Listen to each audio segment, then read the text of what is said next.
Hey everyone, I'm taking the last week off of the year to celebrate the holidays with my family, so I'm dropping 2 surprise rewind episodes from way back in the archives this week. These are among our most popular episodes, back by popular demand, and I think you'll find them educational and motivating heading into the new year because they are all about body composition, one of our favorite topics. Today's episode originally aired on January 10, 2023, as episode number 40, titled Everything You Need to Know About Fat Loss, Simple Strategies for a Fitter, Leaner Body. Sit back and enjoy. Welcome to the Wits and Weights podcast. I'm your host, Philip Pape, and this twice-a-week podcast is dedicated to helping you achieve physical self-mastery by getting stronger, optimizing your nutrition, and upgrading your body composition. We'll uncover science-backed strategies for movement, metabolism, muscle, and mindset with a skeptical eye on the fitness industry so you can look and feel your absolute best. Let's dive right in. This is another live training in the Wits and Weights Facebook community, which is totally free. It gives you access to lots of free, valuable content, challenges, guides, nutrition blueprints, even early access to podcast episodes, and you can see me posting regularly to follow along with my upcoming fat loss journey if you would like. So just click the link in the show notes to join. Again, it's the Wits and Weights Facebook community, which you can also just search. And my name is Philip Pape. I'm a certified nutrition coach, body composition expert, and founder of Wits and Weights. And as always, I would be very grateful for your support. And the easiest way to do that is to submit a 5-star rating and review on whatever platform you use to listen to your podcast, and then tell others about the podcast if you find it helpful. So with that, let's get into today's topic, which is everything you need to know about fat loss. Now, this is going live in January 2023, when everyone's making New Year's resolutions, the most frequent one being to lose weight by starting a weight loss or fat loss phase. And we're going to make a distinction between what we mean by weight loss versus fat loss. Whether you're trying to lose extra weight or you're trying to switch to a fat loss phase after building muscle, like I'm doing, or you want to get lifestyle lean or shredded, or you finally want to just achieve success with your New Year's resolution, I think this episode will help you get there. And you may want to listen to it a second time and take notes to really let it sink in. So I think you're going to learn everything you need to know about fat loss so you can lose the weight and keep it off sustainably, efficiently, and in a way that actually improves how you look and feel for the long term. And I realize saying that this is everything you need to know is a presumptuous statement. But when I was preparing this episode, I tried to think of all the things that really matter based on experience, based on the evidence, based on other experts that I listen to or watch and read, so that you can refer to this episode in the future as sort of a definitive guide. Now, this is not a rapid weight loss prescription. This is a fat loss for life approach that I use with clients, that you can use on your own, that I use on myself. And if you have a little bit of knowledge, practice, and accountability, you can incorporate these practices. As a body composition expert, I work with clients who want to eat more and enjoy their lifestyle, but they also want to improve their physique. They want to have more energy. They want to have more self-confidence. And this really requires a focused, disciplined, and evidence-based approach to fat loss that prioritizes strength training and body composition. That's where it's at. That's where the magic happens. And you're going to hear a lot of emphasis on that today. You may have heard some or all of these principles and strategies before, but I'm going to lay them out in a way where you can refer to this episode in the future as a fat loss blueprint if you ever get stuck. And as I mentioned before, I am following my own 12-week fat loss phase starting this month, and I will be adhering to these principles and these strategies. So if you want to follow along and see updates of my journey, make sure to join our free Wits and Weights Facebook community. I also made a fat loss for life guide that I can send you after you join the group associated with this episode. So just check out the links in the show notes to join our free community or to apply for one-on-one coaching if you need that extra boost of support. Okay, so before even considering fat loss, let's review 3 principles that we are going to adhere to throughout this process. 3 principles that I think govern a lot of why we do it this way and what the strategies are. So the first principle is that building muscle increases your metabolism, and that's going to make fat loss easier. Muscle burns more calories than fat. Having more muscle allows you to carry more weight and be leaner, but have a higher BMR, a higher baseline metabolism. More muscle means you're more active. More muscle means you can push more in the gym. More muscle means higher bone density. More muscle means deeper sleep and additional recovery. And all of these mean easier fat loss. So that's the first principle, is that building muscle makes fat loss easier. Principle number 2, you can't improve your body composition without building or at least preserving muscle.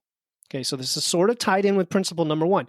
We don't just want to lose weight, right? We want to lose fat.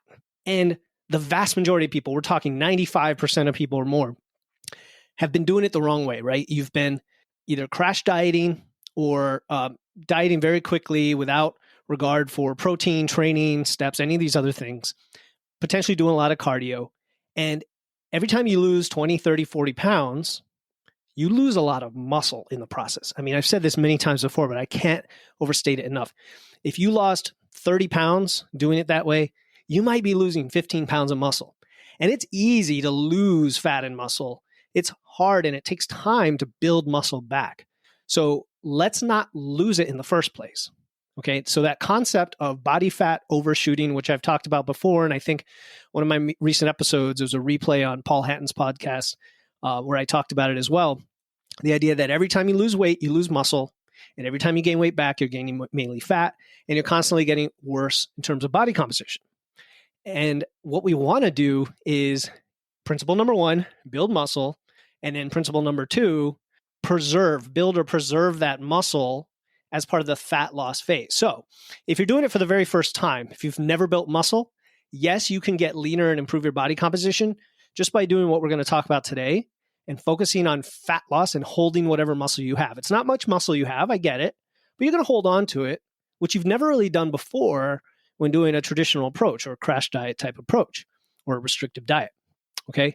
Now, this is going to get you what I'm going to call skinny lean, not skinny fat, right? Skinny fat is what's been happening over the years of yo-yo dieting when you lost fat and muscle and you keep getting what seems to be fluffier even if you're at the same weight.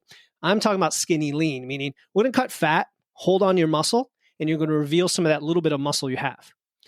However, I would suggest going back to principle number 1, building muscle first at some point, and then revealing that muscle with fat loss and periodizing your training and periodizing your nutrition. That's the way I work with my clients, at least, and I highly recommend it. But either way, we're going to at least preserve the muscle we have. Principle number 3, okay, you cannot maintain your results, your fat loss results, using traditional restrictive dieting approaches. We don't want to arbitrarily cut out food groups like all carbs or pick a one-size-fits-all low-calorie target, like an 800-calorie target that Optavia and these other damaging, highly dangerous programs use. We don't want to rely on a packaged food service where we don't really even know how to make our own meals. And I'm not talking about food delivery where you still make the meals and they serve the ingredients. I'm talking about programs where you're spending hundreds of dollars a month and they're delivering all your food and telling you to eat it this specific way. And then we don't want to use something like fasting as a primary fat loss technique. It's a tool in the toolbox for certain people, but it's generally not something you need. And it's not the sure way to fat loss. So those things I just mentioned, that's just a few of them, are all short-term fixes. I guarantee that you will lose weight on those, but at a huge cost to your metabolism, to your behaviors, to your lifestyle, and really to your ability to maintain results once those diets are done or whatever approach you're taking. Because then it's like, what do I do now? Instead, we need a flexible approach, right? We call this flexible dieting, a flexible approach that lets you enjoy dining out, social events, food and drinks you prefer, and maybe not those that you don't prefer. And something that works whether you are losing, maintaining, or gaining weight. So in other words, we are going to learn the skill of manipulating your nutrition to fit whatever dietary pattern makes sense for you and your goals. And by definition, this can change with your goals. So it's a flexible approach. So those are the three principles, okay? Principle 1, building muscle makes fat loss easier. Principle 2, you can't improve body composition without building or holding on to muscle. And number 3, you can't maintain your results using a crazy restrictive prescription. So that brings us to the strategies. Okay, and I'm going to start with the first 3 strategies, which I think you're going to want to put in place before you even think about dieting. And by dieting, I mean going into a calorie deficit. Okay, so the first strategy, start strength training now and always train as if you're building muscle, even when you're dieting. So I'm going to go through what I mean by all this, but basically, if you're not strength training, look to do that first. Seriously, I am that guy who says strength training is so pivotal to this, even as a nutrition coach, that I want you to be doing that from the beginning because it makes everything else work better. It makes it easier and so on. So no matter what people tell you, if your goal is to lose fat, to improve body composition, you have to have a strong muscle building signal, period. Refer back to principle number 2, that you have to build or preserve muscle to prioritize fat loss, or you're just going to lose muscle, defeating the entire purpose of this exercise. Even when you're losing weight, if you have a strong muscle building signal, that is what's going to retain your muscle. That's the most important thing, even more important than protein, believe it or not. Protein has a lot of tolerance behind it. Shocking as that may be to hear from me, I've come to realize from the evidence that the training signal is the most important thing. Our goal when we train, whether we're gaining or losing weight, doesn't matter. Our goal is always muscular tension and progressive overload, meaning we have to prioritize a mode of lifting that is high intensity meaning weight on the bar, relatively heavy for us, 60, 70, 80, 90% of our max, which would put you into a range of somewhere between, 2 to 6 reps as your baseline before you start stacking other types of rep ranges and movements onto that. And that's going to give you the muscular tension you need. We're not necessarily going to failure all the time. We're talking about recruiting as much muscle mass as possible and then giving ourselves the chance to increase that weight over time or increase the reps over time for progressive overload, even when we're in a fat loss phase, okay? Because when we're in a fat loss phase, we're not getting much nutrition coming in. We're having the stressor on our body. And there's going to come a point where it's going to be very hard to make further gains or build any muscle. And all we're trying to do is hold on to the muscle. So what we need to do is lift probably 3 or 4 days per week. I would say at least 2, but almost anybody would benefit optimally from 3 or 4 days per week. So that's like 3 to 5 hours in the gym with a high load based program, foundationally based on the compound lifts, right? The squat, the deadlift, the bench press, and then I also love the overhead press. I actually posted in the community group not long, I think it was last week, about my own switch in my programming from a 4-day power building program where I was going an hour and a half to the gym to a 3-day basic barbell programming, but in a low rep range to give me plenty of stimulus to hold on to that muscle during a dieting phase. So it's probably the opposite of what a lot of you are thinking. You're thinking, I need to go with, more cardio, more endurance, more reps to burn the fat. No, we need to go heavy to give the stimulus to muscle so that you maintain that muscle. All right, so that's strategy number 1. Start training right now and always train as if you're building muscle, even when you're dieting and it's hard to do so. Number 2, consume sufficient protein to maintain muscle while dieting. You knew this was going to be next. And by the way, you're going to hear a lot in here, a lot of detail. I'm going to summarize all this later in the episode. You can skip to that if you want, but you're going to miss a lot of nuance and context, just warning you. But you will have that. So consume sufficient protein to maintain muscle while dieting. Now, protein is what I call, or a lot of people call, the body composition macro, right? It's the one that lets you really control your body composition. Now, studies have shown time and again that a higher protein diet leads to more lean mass retention and more fat loss during weight loss. So it's very well established. Also, protein naturally leads to eating more whole foods. It's a nice side effect because you're trying to get all this protein from animal sources like meat, eggs, dairy, and also from plant sources. Legumes, some grains have proteins, vegetables that have proteins, and so on. It kind of forces you into making choices that incorporate more whole foods, which is a great side effect. Protein also forces you to establish appropriate meal frequency and timing, because to get enough protein, you have to eat a certain amount of times per day. And then that forces you to kind of time your meals throughout the day to optimize muscle building and muscle retention, which is another way to say of just having enough protein spread evenly throughout the day.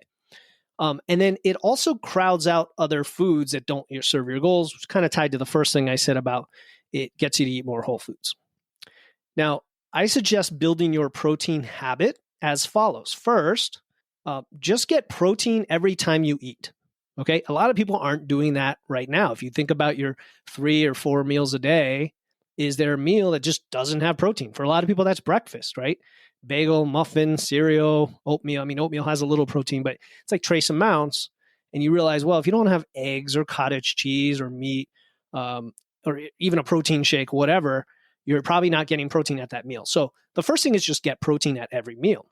Then we step it up and we say, okay, let's make sure to eat 4 or 5 times a day where there's always protein.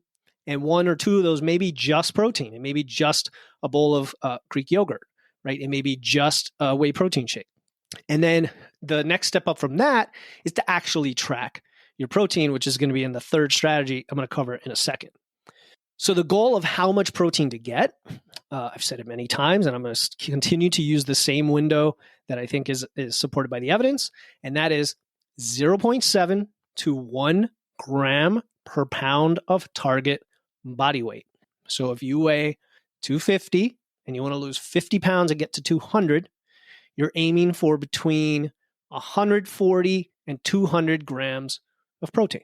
Pretty straightforward. And it's a big range. If you're on the lower end of that range, most people are perfectly fine. Okay, I'm not going to be a zealot about the 1 gram per pound if that's just such a far cry from where you are today. Or if you're dieting and we're talking about fat loss and you don't want to have so much protein that it crowds out the fats and carbs. So there's a fine balance there. Now, leaner individuals or people further into a diet may need to actually have higher protein just to continue to retain as much muscle as possible. That's where we get worried about the muscle loss accelerating. So keep that in mind. So that was strategy number 2, is to consume sufficient protein. Strategy number 3 is, checking my notes here. Strategy number 3 is to use data to maximize your results and stay consistent. Okay, so notice I'm making these strategies somewhat generic, and then I'm diving in with specifics that I recommend. But the principle of the strategy is that the more information you have about your body and how it's changing, the more you can respond to it and continue to make progress toward your results, as well as stay consistent and hold yourself accountable. Whether you're working with a coach or not, having that data will give you its feedback, right? It says, okay, I'm not doing what I need to be doing to get from here to there. And I have a process to follow. And the data I'm gathering every day is telling me how I'm tracking on that process. So here's what I recommend. I recommend tracking at least calories and protein, but go ahead and just track all your macros because it's so easy to do with technology today. Why limit yourself to calories and protein? That's my opinion. Having said that, if you know your calories and you know your protein, to track calories, you're going to have to track the calories in their food, which generally comes along with the macros. And then you're going to know what your fats and carbs are anyway, even if you don't care where you fall on those fats and carbs. You feel me there? So it kind of all works out anyway because calories and protein are what's most important to hit. The fats and carbs are much more flexible. Now, what I recommend an app called Macro Factor. So in the past, I've lightly suggested it. More and more, I'm coming to find that not only does everyone I know on this planet who've used it prefer it over all the other apps, I've seen coaches who are just diehard MyFitnessPal users or Chronometer or RP users switch to Macro Factor, and they're all like, okay, we're not going back.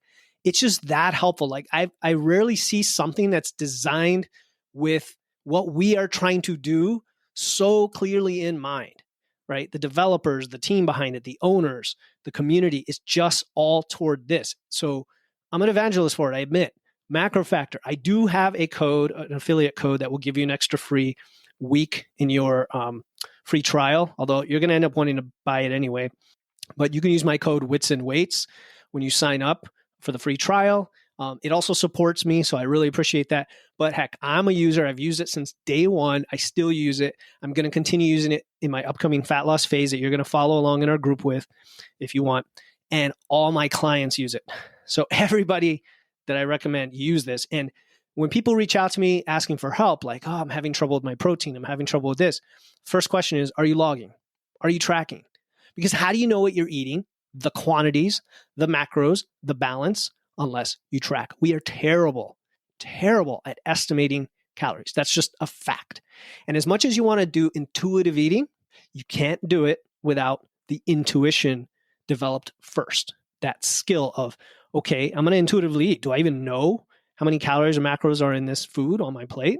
No, generally you don't unless you've tracked it. So use something like Macro Factor to track your macros and calories. And then the other thing you want to track is your weight. Okay. Now, I know there's a lot of coaches and a lot of programs that are all about getting rid of the scale and not using the scale. And, especially I know a lot of them are marketed toward women, like, stop, you don't have to obsess over the scale, etc. I'm not going to trash any of those whatsoever because the principle behind them is totally sound, that you don't have to weigh yourself to put in the principles for fat loss. Totally true. However, I'm a big fan of understanding what's going on with your body specifically. Why do we get blood work? Why do we get our blood pressure checked, right? Or why do we measure our resting heart rate? Why do we measure our steps? Why do we measure our lifts in the gym? So that we know what's happening and we can make adjustments. Same thing with weight. I would recommend weighing as frequently as you can, ideally every day. And the reason I support weighing yourself every day is because it makes it a habit that you start just not having to think about, meaning you actually start to reduce your obsession with the scale because it's now a daily thing. And then the second part of that is you see the number fluctuating up and down and up and down and up and down. And you realize, heck, this number doesn't mean a whole lot in the short term. And instead, I need to know what's happening over roughly a 3-week period to see how my body's responding. So if you're using an app like Macro Factor, it uses something called trend weight, which is a 20-day exponential moving average. And I tell you that, and it's no secret, because you can reverse engineer it and they've admitted it. You can do this in a spreadsheet. You could do it in Excel or Google Sheets if you just want to do it on your own. Track your weight every single day and apply a 20-day moving average, exponential moving average formula. Okay, why am I telling you all this? Because at the end of the day, the daily weight on the scale isn't that important at all. It's the 2, 3, 4 week change in your weight that's important. Once you have your calories in and your weight, which is the output of your energy, then that will let you monitor your current daily metabolism, daily or weekly, however, whatever resolution you're using. If you use Macro Factor, it's every day. If you do it on your own manually with the spreadsheets, roughly every week, you're going to get some decent data. And Macro Factor calls this dynamic maintenance. And what this allows you to do is see exactly how your body is responding to everything, to your activity, to your food, everything you do, so that each week you can adjust your calorie intake and keep progressing toward your fat loss goals. So that really is kind of the crux of why data is important, isn't it? All right. So I just shared the first 3 strategies, and I want you to put these in place before you continue to the remaining strategies. So number 1, start strength training properly. Number 2, consume sufficient protein. And number 3, use data, track your calories and macros, and track your weight so that you have what you need to make adjustments and to stay consistent, because we truly are trying to do this as effectively and efficiently as possible, as quickly as we can. We're not trying to, go for months and months and months and hope that we lose weight and fat, because nobody wants to be hanging around that long in a diet. Hey, this is Philip Pape, and if you feel like you've put in effort to improve your health and fitness but aren't getting results, I invite you to apply for one-on-one coaching to make real progress and get the body you desire. We'll work together to figure out what's missing so you can look better, perform better, and feel better. Just go to witsandweights.com/coaching to learn about my program and apply today. Now back to the episode. So once you've done those first three things, we get to strategy number 4, is to spend time finding your true maintenance before you actually start the diet, before you go into a calorie deficit. I would say 4 weeks is usually a good time frame for a lot of people. And if you're using MacroFactor, you don't have to do anything like reverse dieting, where you slowly up the calories over time and it kind of takes forever to get there. No, just eat at your dynamic maintenance. You're going to know week to week what your maintenance is. Maybe you overshot a little, maybe you undershot. You're not going to gain a whole bunch of weight. It's going to keep you roughly in your maintenance level. And in about 3 weeks, maybe 4 weeks, you'll know exactly where you need to be to start your diet. All right. So all of these prerequisites are going to help you. They're going to set you up for success, and they're going to set you up for retaining that muscle and losing that fat. All right. Strategy number 4 that I just mentioned is spend time finding true maintenance. And if you use MacroFactor, it's going to happen pretty quickly. Number 5 is, now we're going to go into the diet. So this is critical. Unlike all the restrictive diets out there or the named diets where you're not counting calories and you really don't know how quickly you're dieting or slowly, maybe you're going too slowly, we are going to use a known moderately aggressive deficit. Moderately aggressive is the word I like to use, meaning we want it to be aggressive enough that we get it done quickly, that we get the fat loss done as quickly as we can, but moderate enough to avoid losing muscle and also to keep it sustainable, right? Because if it's too aggressive, you may also feel like you're suffering because you're just not eating anywhere close to where you would feel good. So it's that fine balance between get it over with and keep it going, right? So what am I trying to say here? If you're training and if you've got the protein, you're in a great position.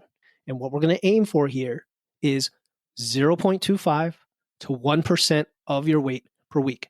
I've found through experience and working with clients that 0.5 or 0.75%, kind of in the middle, is the sweet spot where they can do it consistently and see the fat fall off, but not feel like they're suffering and it's just a constant like, oh my God, I binged and I couldn't help myself because I'm so hungry. We don't want to be in that state. So the range is 0.25 to 1. Find a sweet spot. So for example, I'm at 185 and I'm going to go pretty aggressive at maybe 0.8 or maybe 1%, maybe the full 1%, because I want to get it over with in 12 weeks. But I'm also dieting on way more calories than I used to because I've added muscle. You see, this is where it comes in handy, because I can diet on something like 2,200 calories and actually lose 1%. Somebody else that might have to go down to 1,400 calories. It's a big difference in your ability to do the diet. So number 5 is to use a moderately aggressive energy deficit. Number 6 is to select foods to prioritize appetite management. So this is the only strategy where I'm actually talking about the food you eat, and you'll see why. I think this is really important. When you think of named diets like keto or vegetarianism or whatever, they're all about cutting things out. Or there's good and bad foods, or there's clean and dirty, clean eating, or just cutting something, right? Something crazy. So it's not about that. What we want to do is select foods that we prefer, that meet our calories and macros, but that minimize our hunger as much as possible. I think appetite management is one of the primary drivers during fat loss of selecting foods that meet all your other needs: protein, micronutrients, hydration, calories, and mitigate the most important adaptation that negatively affects us during a diet, which is hunger. Really, hunger is the big thing. Yes, adherence is important, and all these other things I'm talking about have to do with adherence, but managing hunger is probably the biggest thing that comes from hormonal downregulation when we're dieting, because all of our hormones are leptin, ghrelin, cortisol, thyroid, everything. they all tend to gang up on you and to make you want to eat and survive, because you're like, come on, you're not bringing in enough calories. We're going to have to keep pulling from your fat cells. Well, that's what we want. That's the trade-off we want, is the fat cells to shrink. But as a result, we get these other symptoms and we get some adaptation. So we're going to select foods that minimize hunger as much as possible, which then generally results in you eating a wide, diverse variety of whole foods. Very much like protein gets you to eat more whole foods. So what does this look like? Okay, foods that are higher in fiber, fruits, vegetables, whole grains, making smart decisions to, say, go from, white bread to whole grain bread, or go to white rice to brown rice, or, start eating oats or quinoa, right? Substituting starches and grains for vegetables where you need it. So the further you are into a fat loss phase where you have low calories to work with, if you're dieting on 1,600 or 1,500 calories, you don't really have a lot of carbs in there anyway. And the carbs that you do, you want to get full from. So you're going to want to prioritize vegetables, or even something like potatoes. Potatoes are very high in fullness, as long as you don't put butter and sour cream all over them. So substituting vegetables in, using something like vegetable soups, where you're combining the benefit of water and hydration filling you up with filling vegetables like zucchini, for example, zucchini, tomatoes, and so on. On the other hand, which is kind of the opposite of soups, eating foods that are harder in texture, and I hear Eric Trexler mention this all the time, harder texture will slow down your eating, will allow you to chew for longer, it'll lengthen the amount of time you eat, and it actually increases your sensory satisfaction. It sends a signal in your brain that you're actually eating food and you're eating a decent amount of it. You're chewing and swallowing, chewing, swallowing. And this can actually manage your hunger and make you feel like you've tricked yourself into feeling like you've eaten more. What's another thing? Staying hydrated. So when you're hungry, sometimes you're thirsty. Just drink a glass of water, or drink a glass of water before every meal, for example. Stay really hydrated. I like to use a salad every day at lunch. When I'm in a building phase, I don't do that so often. When I'm in a fat loss phase, I plan to incorporate lots of greens with my protein at lunch, because they're fibrous and they fill you up. Shift toward lower or 0-calorie drinks. Okay, this can make a big difference, because drinks don't really fill you up. But if they have calories, they give you calories that don't fill you up. So going from soda to diet soda, whole milk to 2% milk or almond milk, coffee with cream to coffee with half and half, an IPA in terms of beer to like a light beer, or God forbid, an alcohol-free beer. Guinness is alcohol-free beer is actually not bad. Also, whole versions instead of ultra-processed, highly palatable foods. So this would be, okay, you really have a craving for something sweet or Pop-Tart or something like that. Instead of a strawberry Pop-Tart, have strawberries. Now, obviously, that's a bigger leap, but these are the kind of decisions and swaps we start to make on a diet to make sure that we manage appetite as the main driver of why we're selecting all these foods. And then ultimately, that allows us to get through the diet successfully. And in the meantime, we've transitioned our overall dietary pattern to one that supports optimal health, good nutrition, plenty of micronutrients, and so on. Okay, so that's it. That's all I'm going to say about food. Notice I didn't really tell you exactly foods to eat, but more how to pick foods. Strategy number 7, incorporate movement into everything you do. So usually I make this very specific about steps, and it will come down to that from a tracking perspective. But the idea is the more you move with everything, like just think of what you're doing right now. You're listening to this podcast or you're watching it. You could be walking around your house holding your phone and watching this. And if you're not doing it right now and you're watching this on your phone sitting on your couch, get up right now and start pacing around for the rest of the podcast. I probably have another 20, 30 minutes. Well, you're going to get like 2,000-3,000 steps doing that. Okay. So incorporate movement in everything you do. I think steps on a wearable are the best proxy for that, right? It's not super, super precise, but it's enough to tell you how your patterns are changing. So if you always get 2,000 or 3,000 steps and you change your movement patterns and now you're getting 6,000 or 7,000 steps, well, you're definitely more active based on step count. Like it's plenty accurate enough to tell you that. So do all the things that get you to move more.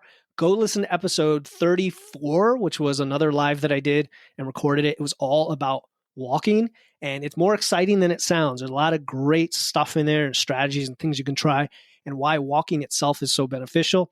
But really, anything you can do to move that's not intense cardio, which I'm going to get to in the next strategy. So the other thing, okay, why are we doing this? Well, steps or movement is a great way to boost your metabolism. It really is. Yes, you are going to burn more calories moving around, and that's not the only reason we do it. We do it for health and to avoid sitting down too long. It helps with your heart rate, helps with your cardiovascular health, and lots of other things. But it also burns more calories, let's admit it. And in a fat loss phase, you may need the extra 2 or 3 or 400 calories a day to ease up on your diet or to speed up the fat loss, however you want to use it. So that brings us to strategy number 8, which is to use cardio strategically and not excessively. So remember, the point of cardio is to improve your conditioning, your cardiovascular health, not to burn calories. That's not really the point, because the amount of calories you burn in cardio in a half hour of highly stressful movement on your body in a fat loss phase, you could just eat a little bit less and not have all that stress and have more recovery and better sleep. And it's not really a great trade-off. But a little bit of it can go a long way. And a little bit of it also prevents you from adapting to it such that your metabolism actually comes down, and you don't want that. So I like the advice from Mike Matthews of Legion Athletics.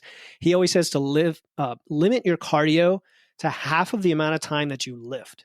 So if you're lifting 3 to 5 hours a week, limit cardio to 1.5 hours to 2.5 hours a week, tops. Avoid forms of cardio that impact your recovery or cause additional muscle stress and tearing. Like running, it really isn't great for you if you're a lifter. But if you really, really like running, and it's just like, it makes your day, it reduces your stress, and maybe you're pretty good at it, and maybe you were an athlete and so on, sure, incorporate it and do it in an intelligent way. Do it with sprint workouts. Just don't be running half marathons, a couple of times a week, unless you're training to be a running athlete. So good examples, alternatives would be biking, swimming, or pushing or pulling a sled or prowler in the gym. These are all good concentric only movements. You can also use high intensity interval training if you need like a calorie boost a couple times a week. And it's something fun. I mean, a lot of people don't really find it that much fun, to be honest. I did CrossFit for 8 years, so I was doing it constantly, but I wouldn't necessarily just sign up for it. But even that is not super effective. Like, you're going to find that maybe bodybuilders deeper into a cut have to pull out these extra things, but you don't have to do them. I mean, if you just don't want to do cardio at all, go for a lot of walks, do all the other stuff I'm talking about here, and you're going to lose fat just fine. All right. Strategy number 9 is to get plenty of high quality sleep. You knew this one was coming. You're like, oh, there he goes again on sleep. Maybe I could have made this number 1. Like, before you even do anything, fix your sleep issues so that you get recovered and improve your fat loss. But a lot of people have trouble with this. For some people, it's really a process over time of improving sleep, and I get it. So I'm just going to throw a couple things at you here. There's a study done last year by Kavasin et al., hopefully I pronounced it right, that found that participants in the study that were sleep restricted, they had just over 4 hours of sleep. They and another group that got about 8 hours of sleep, they both gained the same amount of fat. Okay, in this case, they were just eating whatever they wanted, and they were all overeating slightly. So they all gained fat, but they gained the same amount. The sleep restricted group, they gained more than 3 times of that fat in the abdominal area than the other participants. So the body fat gain was the same, but the belly fat was up by 9% in the sleep restricted group, and it was only 2.6% in the normal full sleep group. So even if you're doing everything right and you're at the right calories and everything, all the other stress, just not getting enough sleep can cause you to store fat in your belly, which I know is a problem for a lot of people, especially, women, especially in perimenopause and postmenopause. It becomes an issue because of the effects of the reproductive hormones and estrogen for that fat storage. But men as well, right, with the beer gut, think about it. Sleep has that big of an impact. The other thing is, so if you're not really tracking and staying top of all the other things, which we are, right? We're going to be doing that. Sleep deprivation can cause people to just eat more calories, just makes you hungry and makes you eat more. It lowers your metabolic rate. This is a hormonal thing. It downregulates your hormones. It causes the appetite. It causes the metabolism to go down. Okay. Just like other stressors on the body. So sleep is the biggest thing. If you have other chronic stress in your life that is hard to get rid of because of your job or your family, sleep can be that big mitigator of the negative effects from that, like the negative effects of cortisol, your stress hormone, when you're stressed all the time and it stays higher than it needs to be and it doesn't come down enough at night, and then you don't get good quality sleep. Well, if you can kind of turn that around a bit by focusing on scheduling in enough sleep. Okay, we're talking 7 to 8 hours of sleep and no screens 30 minutes before bed. That's the bare bones thing you can do to improve your sleep. If you want to learn a lot more beyond that, I did an episode quite a while back about sleep that has 20 things you can try, all the little subtle things. But getting enough and avoiding screens before bed will go a long way toward this. And getting enough sleep will help with fat loss, help with hunger, and it'll definitely help with your recovery during a time when you don't have a lot of other resources coming in. Okay, strategy number 10. This is the last one, and then I'm going to summarize everything. Okay, this strategy is to use diet breaks to conquer those mental demons of dieting. So we already talked about selecting foods for hunger. That's going to help a lot. Having said that, though, it can get tiring. It can get fatiguing when you're going on 10, 12 weeks or 14. Like maybe you have a little more weight to lose and you're going for a 16-week fat loss phase, which is the maximum I would ever recommend, to be honest. But I've seen people, I've had clients that can go well beyond that because we're managing all the biofeedback so well that it's okay. They can keep going and their body responds just fine and the metabolism isn't too low, etc. But what you want to do is monitor all those things that we talked about. Monitor your hunger, your energy, your recovery, tracking everything, monitor your performance in the gym. That's one of the most important things, to be honest, because as soon as you start to degrade on your lifts and you start to feel tired in the gym, that tells me you may be starting to lose muscle. If any of these things go past the point that are comfortable for you, take a diet break. Okay. So if your biofeedback is poor, like your recovery, your hunger, your energy, your performance, and so on, or you're just getting tired of dieting, or you want to align a break in your dieting with a special event or holiday, right? We just had Thanksgiving and Christmas here, and those were good times to take a diet break so that you could eat more food and enjoy without too much pressure. Or if you're traveling, right? Or if you have a lot of weight to lose and you need to break it up into phases, take a diet break. There are a lot of ways to do this. The easiest way to do it is just eat at your maintenance calories by increasing your carbs to get you to those calories. So let's say you're dieting on 1,600 calories, but your maintenance calories are 2,200.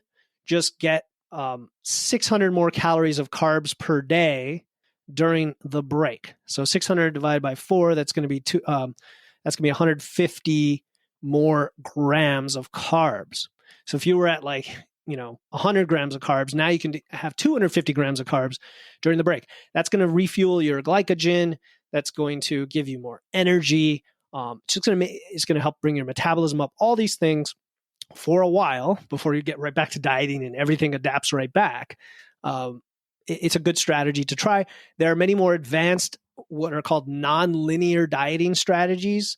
You can look up non-linear dieting or reach out to me for questions. I have interesting schemes we could use, like interval dieting, where you're aggressively dieting for 2 weeks and then maintenance for 2 and then aggressive, or 5-2 dieting, where you pick 2 high-calorie days during the week. There's a lot of ways to do this, but I don't want to get into the weeds today. Just know that strategy is available to you. Okay, so we just went through 10 strategies. We established 3 principles for fat loss, and I'm going to summarize all of this because it is a lot. And again, I recommend going through this again in the future if needed.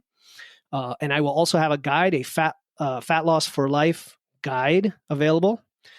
If you join the community and just reach out, you can get it. Here we go.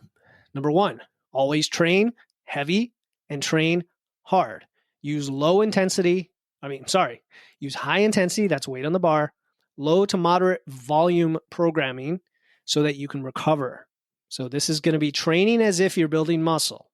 Number 2, track your calories, protein, and weight so that you know your dynamic maintenance for your metabolism before we go dieting. So this is actually number 2 and 3. I'm sorry. This is number 2 and 3. So number 2 is protein. Number 3 is tracking. All right. So getting sufficient protein and tracking. Number 4, do the first 3 things first, and then try to find your true maintenance calories. Spend time getting to true maintenance. Using an app like MacroFactor makes it really easy to do. I generally recommend something like 4 weeks for this phase. Number 5, use a moderately aggressive energy deficit. Okay, 0.25 to 1% per week. Number 6, select foods that mitigate hunger. So you want to prioritize appetite management. Number 7, move. Just move. Get steps. Aim for somewhere around 8 to 10,000 steps, but get steps and movement however you can. Get more than you get now, and then get more than that later, and keep pushing yourself to get more movement in. That's low intensity. The next one, this is number 8, use cardio strategically. Limit it to like half the time you lift. And if you need to use something like HIIT, do it. If you want to do medium intensity cardio, go with a high recovery, low impact one like swimming, or biking, or prowler pushing. Number 9, get 7 to 8 hours of sleep and limit screens at least 30 minutes before bed. And then number 10, use diet breaks at maintenance calories by increasing your carbs whenever you need to remain consistent and continue dieting. All right, there you have it. It's a lot, I know, but hopefully it was organized well enough that you can absorb it all and apply it to your own life. That's my attempt at providing everything you need to know about fat loss, or at least the things that really matter. And I would say rather than try to implement everything at once, work your way down the list and incorporate these over time. I ordered them in a way that I think is effective, useful, and doable, maybe with the exception of sleep. Sleep maybe could be higher on the list, but you really can customize it to what makes sense for you. And if you want that free Fat Loss for Life guide that goes along with this training, just join the Wits and Weights Facebook community. The link again is in the show notes. And if you want more support than this, because I know it's hard to do this on your own, it really can be hard. You may have tried in the past, and you just want to do it in the most effective, time-efficient way possible. I do have a few spots open for one-on-one coaching where we're going to work together on all the things I talked about in this episode to get you the results, the body you deserve, a sustainable plan to maintain those results for the rest of your life. The easiest way to get in touch is go to witsandweights.com/coaching, where you can fill out an application or DM me directly. And then I'll just set up a quick call with you and see if it's a good fit. And then if it is, we'll get started. Again, just go to witsandweights.com/coaching. Thank you for tuning in to another episode of Wits and Weights. If you found value in today's episode and know someone else who's looking to level up their wits or weights, please take a moment to share this episode with them. And make sure to hit the follow button in your podcast platform right now to catch the next episode. Until then, stay strong.